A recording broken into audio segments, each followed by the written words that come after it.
Olá, aluno! Bem-vindo ao nosso canal Fundamentos Aulas Online. E na aula de hoje vamos continuar resolvendo a prova de aprendiz de marinheiro aplicada no ano de 2018.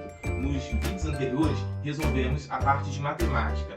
Fizemos no primeiro vídeo da questão 21 até 27, no segundo vídeo da 28 até 35, resolvendo assim todas as questões de matemática, e hoje nós vamos resolver da questão 36 em diante, que é a prova de física, que é a parte de física e química, ok? Então, vem comigo, questão 36. Com relação à química, coloque verdadeiro, V ou F, nas afirmativas abaixo. A seguir, a opção correta. Ficou um pouco meio mal escrito, mas deu para entender. Ele dá as alternativas e pede para você classificar em verdadeiro ou falso, colocando V ou F, ok? Compostos moleculares são formados por meio de ligação metálica? Questão falsa. Por que falsa? Porque compostos moleculares são formados por ligação molecular, que é aquela que ocorre por compartilhamento de elétron. É aquela ligação que ocorre entre um ametal e um ametal, ou ametal e hidrogênio, sempre entre um que quer ganhar elétrons e outro que também quer ganhar elétrons. Essa ligação é covalente, certo? Então, compostos moleculares são formados por meio de ligação, não é metálica, é ligação covalente, ok? Uma substância formada pela ligação entre um metal e um ametal é iônica, verdadeiro. Questão, opção verdadeira.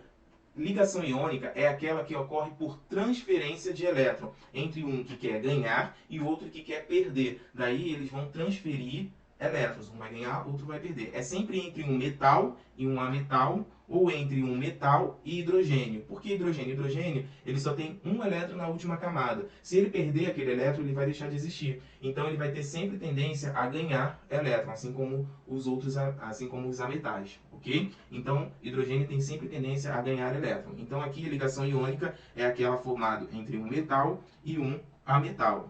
Um que quer perder elétron, metal quer perder elétron, e ametal que quer ganhar elétron, verdadeiro. Na tabela periódica, elementos presentes na coluna 17 é qual o nome dessa família? Família dos halogênios.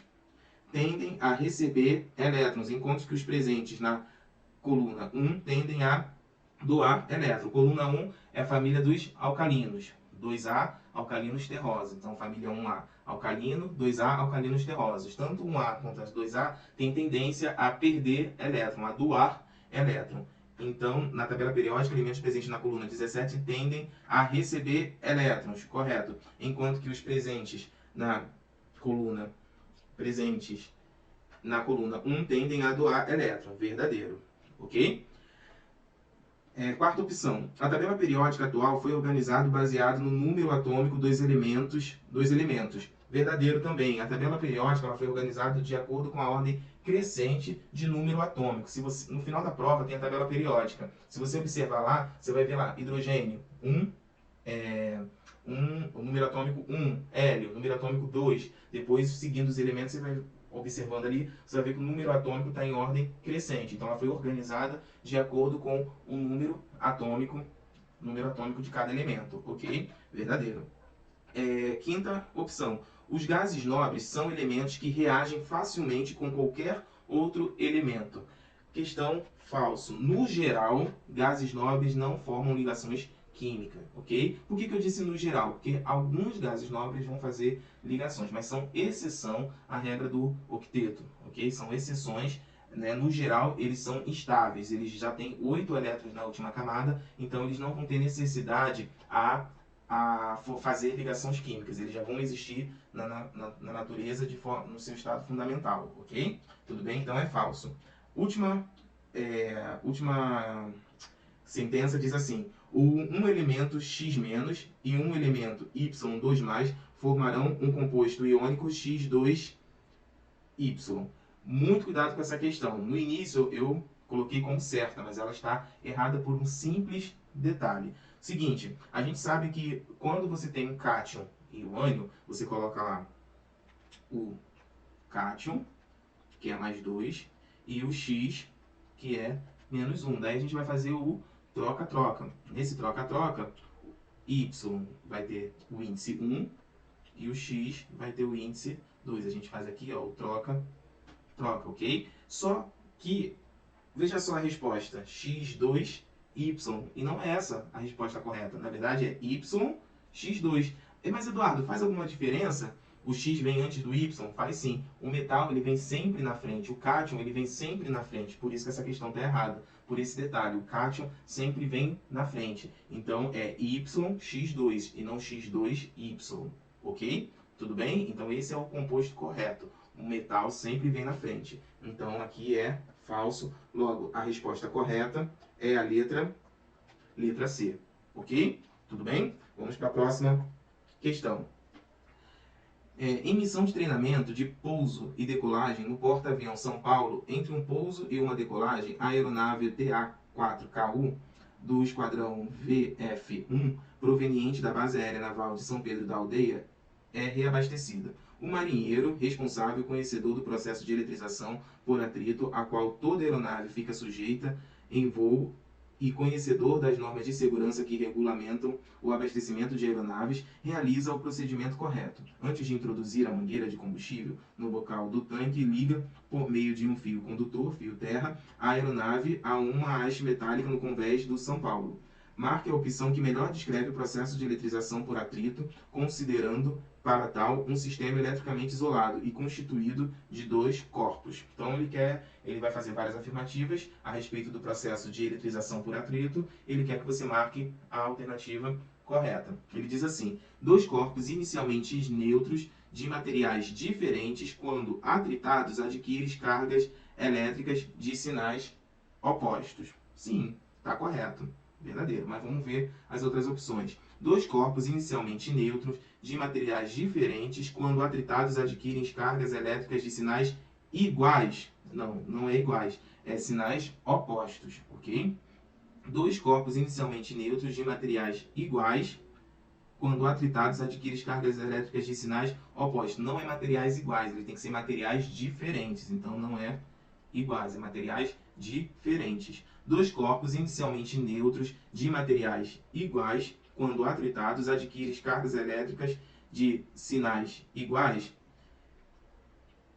Não é sinais iguais, é sinais diferentes, ok? Eles adquirem, quando atritados, um vai ficar positivo, outro vai ficar negativo. É sempre sinais diferentes no processo de eletrização por atrito, ok? 2 corpos inicialmente carregados de materiais diferentes, quando atritados, adquirem cargas elétricas de sinais opostos. Ele botou inicialmente carregados, não seria inicialmente neutros.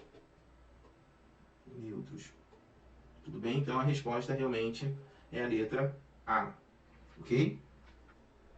Perfeito. Próxima questão, questão 38. Um motorista de táxi conversa com um passageiro que está sentado no banco de trás, observando a imagem de seus olhos fornecida pelo espelho plano retrovisor interno.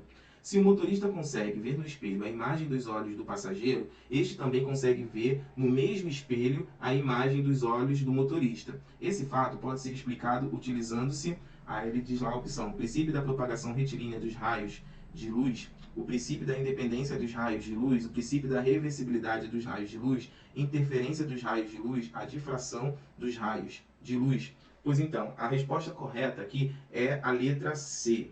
O princípio da reversibilidade dos raios de luz. O que seria o princípio da propagação retilínea dos raios de luz? Que diz o seguinte: em meio homogêneo e transparente, a luz se propaga sempre em linha reta. Esse é o princípio da propagação retilínea dos raios de luz, ok?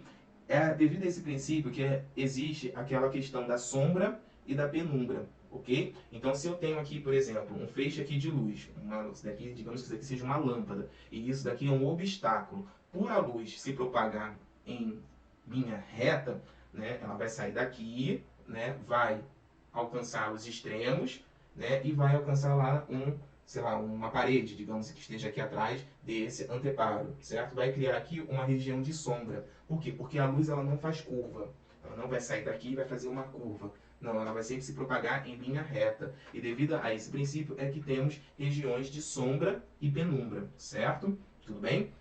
Princípio da independência dos raios de luz. Esse daí é aquele princípio que mostra o seguinte: imagina que você tenha dois holofotes iluminando partes diferentes. E nesse percurso eles se cruzam, né? O princípio da independência dos raios diz que, independente desse cruzamento, a luz vai seguir o seu caminho sem um interferir no caminho do outro. Então, se eu tenho dois holofotes aqui, esse ilumina esse canto e esse daqui ilumina o outro canto, a luz vai seguir sua trajetória. Uma não vai interferir na propagação da outra, certo? Então, beleza. O princípio da reversibilidade dos raios de luz. É exatamente esse princípio que faz com que você, dirigindo o carro, olha para o retrovisor e vê a pessoa de trás. E a pessoa de trás, olhando para o retrovisor, ele vê os seus olhos, certo? É o princípio da reversibilidade dos raios de luz, ok? Tudo bem? Ok, a interferência dos raios de luz, isso não existe, e difração dos raios de luz também não tem a ver com o caso que está citado no enunciado, ok? Beleza, então letra C é a questão. Vamos para a questão 39. A questão 39 diz o seguinte: o grupamento de mergulho de combate GRUMEC, subordinado ao Comando da Força de Submarinos da Marinha do Brasil, MB, que é onde você vai passar, se Deus quiser, é uma das mais importantes e respeitadas tropas de operações especiais do mundo, especializada em infiltração, reconhecimento, sabotagem, resgate e destruição de alvos estratégicos. Um MEC, assim como é chamado um membro do grupo do GRUMEC, equipado com um fuzil de alta precisão e com um equipamento de mergulho de circuito fechado que não solta bolhas de ar, recebe a missão de se infiltrar e eliminar o inimigo que guarnece um posto de controle. O MEC mira o seu fuzil a fim de acertar a cabeça do inimigo, conforme mostrado na figura. Considere para tal desprezível o efeito da gravidade, que o fuzil tenha funcionado adequadamente mesmo debaixo d'água, que o tiro disparado poderia ter alcançado o inimigo que se encontrava bastante próximo e que o projétil, ao passar da água para o ar, não sofra desvio algum em termos de direção. Qual das opções abaixo está relacionado com o fenômeno óptico mostrado na figura que ilustra esse enunciado e que deveria ter sido levado em conta pelo MEC a fim de acertar o alvo? Então, aqui a gente tem um exemplo claro de refração da luz. Perceba lá, aqui você tem o atirador, né? O atirador está aqui, certo? Ele está dentro d'água. A água, ela possui um meio. Ela é um meio onde possui um coeficiente de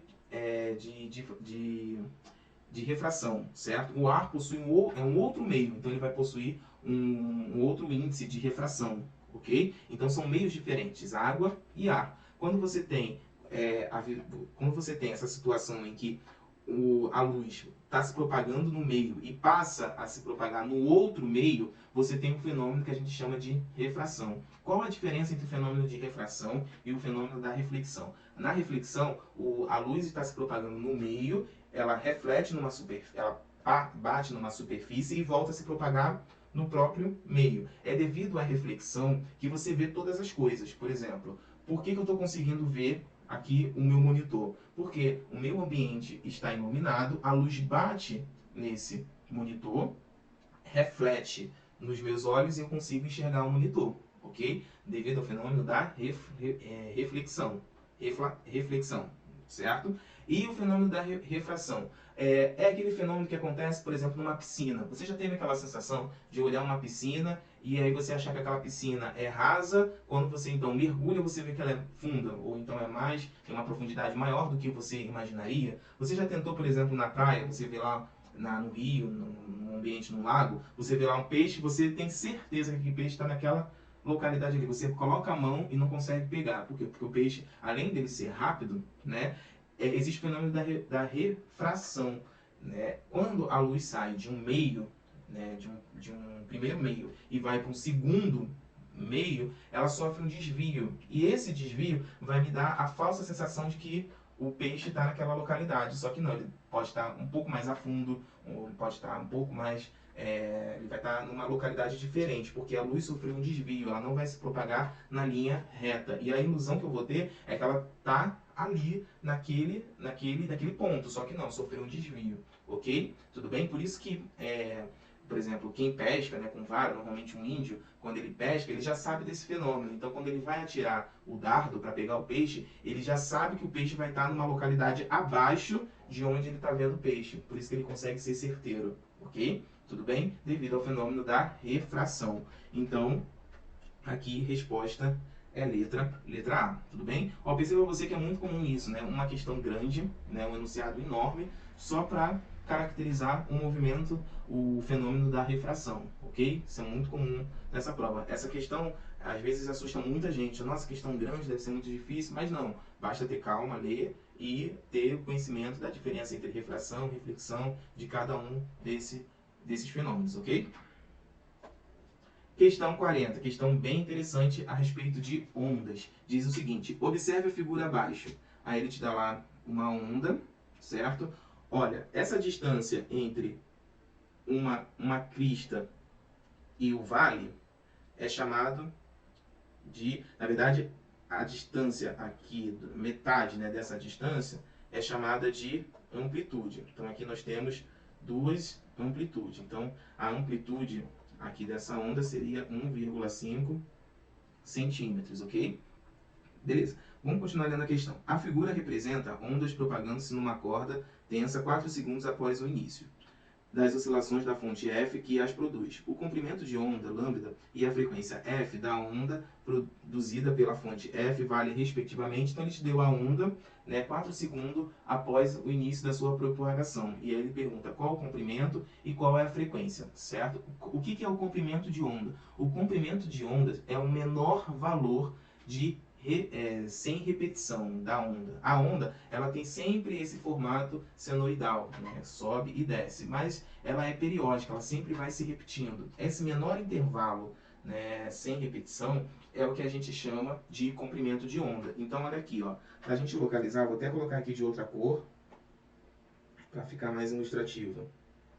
Então olha só, ó, aqui ela iniciou seu movimento para baixo, subiu, desceu e até aqui, beleza, foi o primeiro movimento da onda. Depois, daqui por diante, ela vai repetir o movimento, descida, subida e parar no meio. Descida, subida e parar no meio. Esse comprimento aqui é o que a gente chama de comprimento de ondas, ok? Certo? Um comprimento de onda é composto sempre por um gomo para baixo, digamos aqui, ó, um gomo para baixo e um gomo para cima. Tá vendo? Gomo para baixo, gomo para cima, gomo para baixo, gomo para cima. Então o comprimento de onda seria esse gomo para baixo mais o gomo para cima, ok? Tudo bem? Então aqui você tem, ó, dois comprimentos de onda, ó, baixo, cima. Então aqui, ó, dois comprimentos de ondas. Então, ó, dois comprimentos de onda vão equivaler a 8 centímetros. Um comprimento de onda vai ser a metade, 4 centímetros.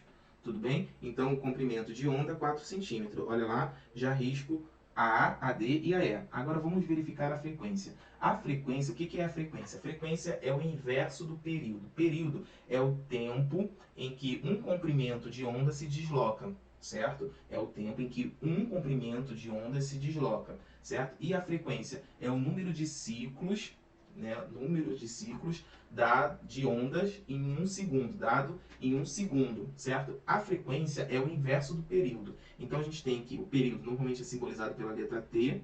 Em alguns livros você tem a letra P, para o T não se confundir com a temperatura, ok? Aí usam o P também para período, tudo bem? Mas eu vou colocar aqui T maiúsculo, mas sabe que esse T é período. Período é o tempo de um comprimento de onda. Então, perceba que ele disse no enunciado que esses dois comprimentos de onda, ó, dois comprimentos de onda, demorou 4 segundos. Então, um comprimento de onda vai ter demorado 2 segundos, vai ter 2 segundos de intervalos de tempo. Então, o período vai ser 2 segundos. E a frequência? A frequência é o inverso do período, tudo bem? Então, a frequência vai ser 1 sobre 2, que é 0,5 Hz, certo? A unidade para a frequência é o Hertz. Então, letra C, ok?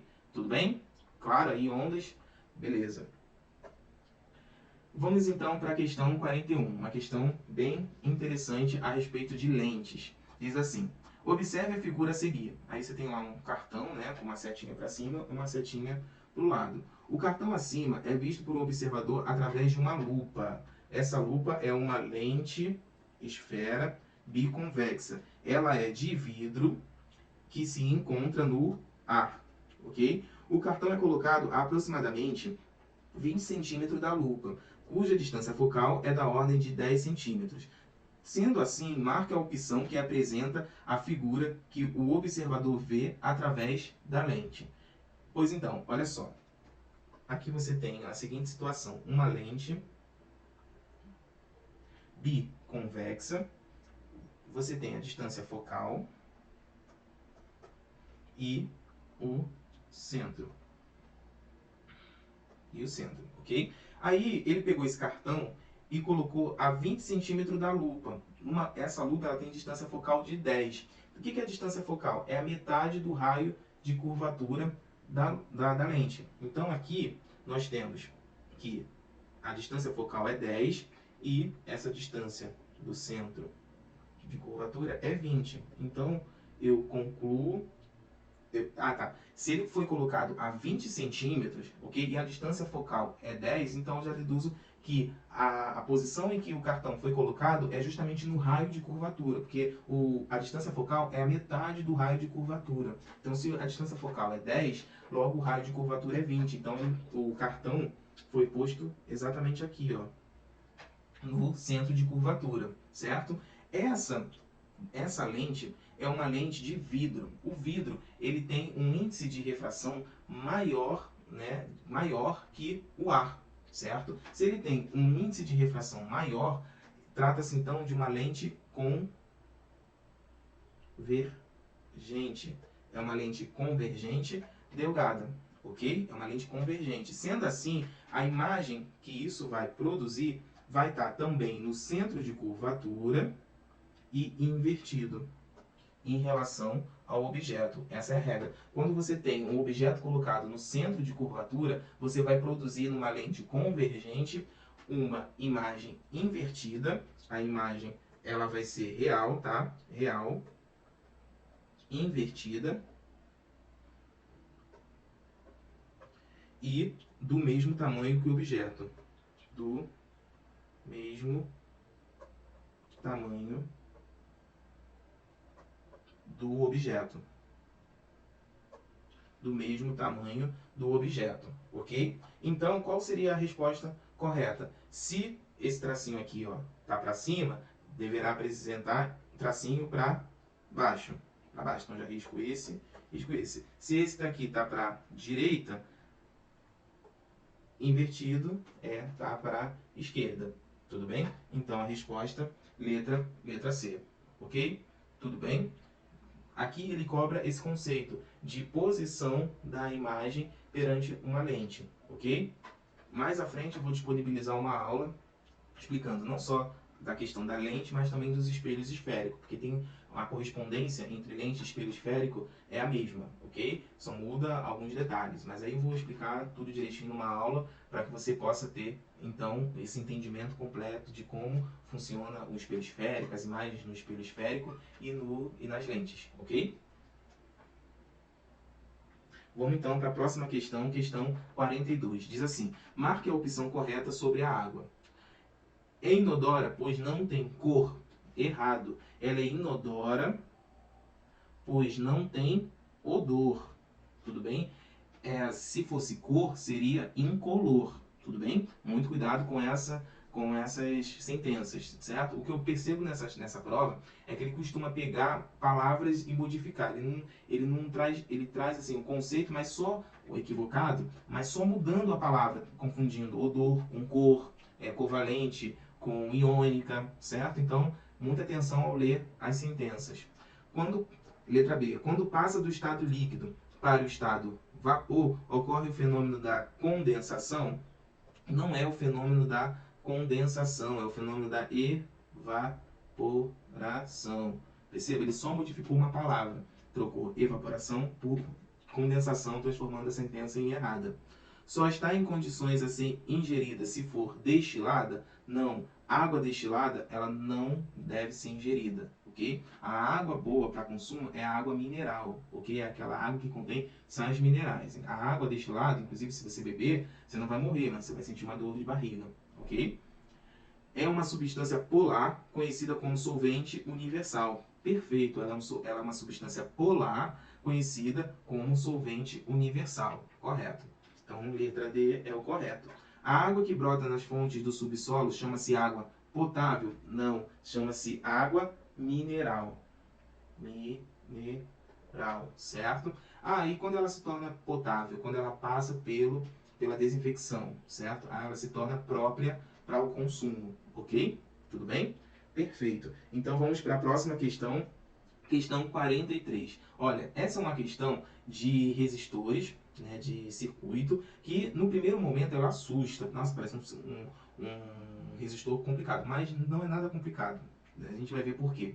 Um marinheiro formado na Escola de Aprendiz de Marinheiro do Espírito Santo, especialista em eletrônica e embarcado no navio Escola Brasil, recebe a missão de consertar um circuito elétrico composto por 2 geradores elétricos ideais, 3 resistores elétricos ômicos e uma chave abre, fecha e fios que ligam os elementos do circuito conforme figura a seguir. Será você aí, futuro aprendiz de marinheiro. Considerando o circuito na situação em que aparece na figura acima, marque a opção que fornece o valor correto para a resistência equivalente de todo o circuito elétrico e também para a indicação do amperímetro ideal no ramo 2, que parte do circuito que está em paralelo.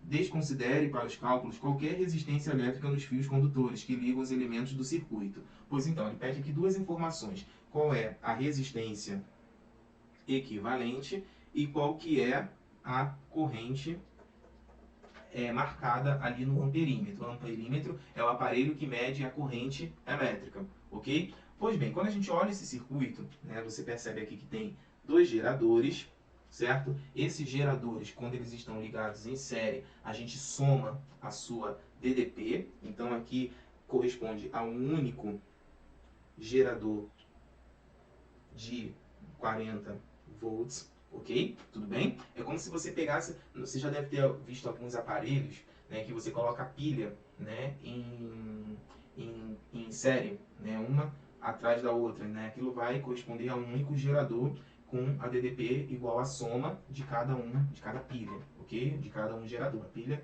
é um gerador, ela produz diferença de potencial, produz uma DDP que vai então criar uma corrente elétrica dentro do circuito, ok? Pois bem, quando a gente percorre aqui o circuito, nós observamos lá que a corrente vai iniciar o seu trajeto e ela vai encontrar 3 ramos. Só que o ramo 1 e o ramo 3 ele tem uma resistência. Só que o ramo 2 não tem resistência elétrica nenhuma.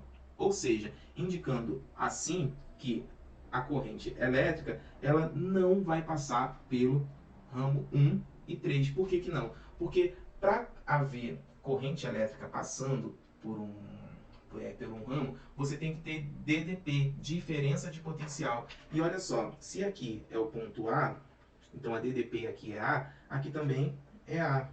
Aqui também é A. Aqui também é A. Eu só mudo o ponto quando eu passo por uma resistência. Perceba que esse resistor aqui, 20, e esse aqui de cima, 20, ele está sobre uma mesma DDP, DDPA. Não tem uma diferença de DDP, porque esse ramo aqui do meio, o ramo 2, ele não tem resistência, ok? Então, o potencial não mudou, ok? Não varia. Então, esses 2 resistores de cima, os 2 resistores, tanto de cima como de baixo, da ponta, né, do ramo 1 e do ramo 3, eles estão sobre uma mesma DDP. Então, ali não vai haver passagem da corrente elétrica. É como se fosse assim, ó, a ideia, para que você fique claro, é como se fosse assim. Imagine que você quer ir da cidade A até a cidade B. E você tem 3 caminhos para ir dessa cidade A até a cidade B. Digamos que os 2 caminhos da ponta, o caminho 1 e o caminho 3, esteja super engarrafado, ou seja, tem uma resistência, certo? A sua locomoção. E o caminho 2 esteja livre. Você que é uma corrente elétrica, né, digamos assim, né, fazendo a analogia do carro e da corrente elétrica, você vai por qual caminho? O que está congestionado, o 1 e o 3, ou o caminho do meio que está livre? Você vai pelo caminho do meio. Assim também, todos os outros que vierem atrás vão querer ir pelo caminho do meio. Tudo bem? Tudo certo? Então, naqueles caminhos que estão com resistência, você não vai ter passagem nenhuma. Ninguém vai querer ir por aquele caminho resistivo. Ok? Então, é assim que é a ideia da corrente elétrica. Ok? A corrente elétrica vai preferir o ramo que tem menor resistência. Certo? Ou que não tem resistência nenhuma. Então, se tiver um caminho que não tem resistência nenhuma, ela vai passar por ali. E os outros não vão passar corrente elétrica. Então, a gente diz que esse ramo está em curto-circuito. Ok? Tudo bem? Entendido? Então, a gente não considera esses dois resistores. Logo, a única resistência que a gente tem nesse circuito é essa resistência de 20. Então, a resistência equivalente é a de 20 ohms. Tudo bem? E, beleza, resistência equivalente 20. Ó, risquei a A e a E. Agora, vamos calcular qual é o I. Nós sabemos que resistência é igual a U sobre I. A resistência é 20 e o U que a gente viu aqui é 40. Então, o I vai ser 40 e isso vai dar 2 ampere, certo? Então, esse amperímetro vai estar marcando uma corrente de 2 ampere. Então, letra D de dado. Ok? Tudo bem, aluno? Perfeito. Então é isso, aluno. Corrigimos da questão 35 até a questão 43 e no próximo vídeo terminaremos a resolução dessa prova aplicada no ano de 2018 no concurso para aprendiz de marinheiro. Não se esqueça de se inscrever no canal, deixe seu like, faça comentários, se tiver alguma dúvida esteja à vontade para tirá-las aí através dos comentários ou mandando e-mail. E se você desejar ter uma aula particular, entre em contato comigo que eu terei o prazer de te ajudar, ok? Até a próxima!